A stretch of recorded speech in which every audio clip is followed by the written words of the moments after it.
Ang intense ng mga kaganapan ngayon sa abot kamay na pangarap sapagkat ikakagulat ng sobra ni Giselle, ang gagawing pag-amin ni Dax sa kanya. Dito nga matapos mabigo ang ginawang pagpapapatay ni Moira kay Dax ay aaminin na nga nito kay Giselle ang kanyang mga nalalaman.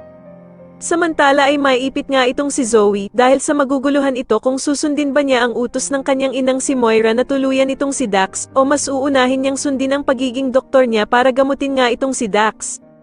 Sa kabilang banda naman ay magugulantang naman si Doc Carlos sa ibabalita sa kanya ni Doktora Enriquez na nasangkot nga daw ang mag-inang Annalyn at Lynette sa isang shootout. Agad namang itatanong ni Doc Carlos kay Doktora Enriquez kung kamusta nga daw ang asawa niyang si Lynette. Pero sasagutin naman siya ni Doktora Enriquez na nasa mabuting kalagayan nga daw si Lynette dahil sa nakaligtas ito subalit sa kasamaang palad nga daw ay napuruhan ang anak nitong si Annalyn. Samantala matapos nga ang sinapit ni Lynette at ng anak niyang si Annalyn ay galit na aalis nga itong si Lynette para sugodin ang bruhang si Moira kung saan ito nakakulong. Agad naman siyang pipigilan ni Doc Robert dahil sa mag-aalala nga ito sa kanya na baka nga daw ay meron pang masamang mangyari sa kanya.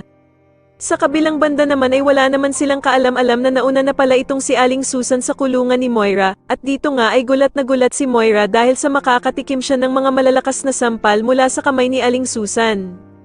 Sa tingin niyo dito na nga din kaya pakulong ni Giselle ang mag-amang Zoe at Doc Carlos, mas lalo na nga talagang nagiging exciting ang mga susunod na kaganapan kaya naman ay mas lalo pa nating abangan ang mas lalong gumigandang abot kamay na pangarap. Maraming salamat po sa inyong panonood at sana po ay masubscribe niyo ako. Maraming salamat po.